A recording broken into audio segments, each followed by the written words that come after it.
রেলের ঐতিহাসিক উদ্যোগ বন্দে ভারত এক্সপ্রেস। এবার পশ্চিমবঙ্গের আরও একটি গুরুত্বপূর্ণ রুটে চলবে এই হাইস্পিড ট্রেন। সূত্রের খবর, এবার শিয়ালদা থেকে নিউ আলিপুরদুয়ার পর্যন্ত এই ট্রেন পরিষেবা শুরু হচ্ছে। ফলে উত্তরবঙ্গ ও দক্ষিণবঙ্গের মধ্যে যোগাযোগ এবার মাখনের মতো মসৃণ ও দ্রুততর হবে। সূত্রের খবর, এই হাইস্পিড ট্রেনটি নবদ্বীপ, মালদা, জলপাইগুড়ি হয়ে নিউ আলিপুরদুয়ার পৌঁছবে মাত্র 10 ঘন্টায় 716 কিলোমিটার। সূত্র বলছে, শিয়ালদা থেকে নিউ আলিপুরদুয়ার পর্যন্ত বন্দে ভারত এক্সপ্রেসটি মোট 716 কিলোমিটার দূরত্ব অতিক্রম করবে। আর এই দূরত্ব অতিক্রম করতে সময় লাগবে মাত্র 10 ঘন্টা। বর্তমানে এই রুটে যেই সমস্ত এক্সপ্রেস ট্রেনগুলি চলে সেইগুলি 12 থেকে 14 ঘন্টা সময় নেয়। আর এই ট্রেনটি সেখানে 2 থেকে 4 ঘন্টা সময় বাঁচিয়ে দেবে যাত্রীদের। শুধু তাই নয়, এই ট্রেনটি নবদ্বীপধাম স্টেশন হয়ে যাবে।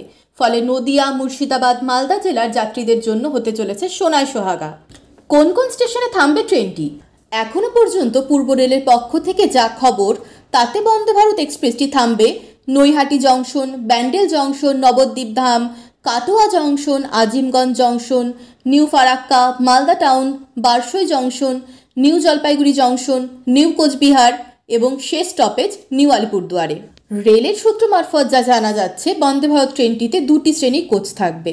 এসি চেয়ার কার কোচের ভাড়া হবে 1800 টাকা এবং এক্সিকিউটিভ এসি চেয়ার কার কোচের ভাড়া হবে 2900 টাকা। ট্রেনটিতে 18 বা 20টি আধুনিক কোচ থাকতে পারে বলে জানা যাচ্ছে। এমনকি প্রতিটি কোচে থাকবে অটোমেটিক দরজা, উন্নত সিট, এলইডি লাইট এবং জিপিএস ভিত্তিক তথ্য গ্রহণের ব্যবস্থা। ট্রেনের সময়সূচি, পূর্ব রেলের তরফ থেকে জানা গিয়েছে, এই ট্রেনটি শিয়ালদা স্টেশন থেকে ছাড়বে সকাল 5টা 30 মিনিটে এবং নিউ আলিপুরদুয়ার পৌঁছবে ঠিক দুপুর 2টোয়। এদিকে নিউ আলিপুরদুয়ার থেকে যাত্রা শুরু করবে ঠিক দুপুর 2:30 মিনিটে এবং শিয়ালদা পৌঁছবে রাত 11টা 30 মিনিটে। এক কথায়, উত্তরবঙ্গে প্রাকৃতিক সৌন্দর্য, পর্যটন এবং কৃষিভিত্তিক পরিবেশের মনোরম দৃশ্য উপভোগ করতে এই ট্রেনটির বিরাট ভূমিকা নেবে। শিক্ষার্থী থেকে শুরু করে পর্যটক, ব্যবসায়ী, প্রত্যেক সাধারণ যাত্রী পাবেন এই বিলাসবহুল ট্রেনের সুবিধা। এখন শুধু অপেক্ষার কবে আনুষ্ঠানিকভাবে এই ট্রেনটির চাকা গড়াবে সেই দিনের। ভারত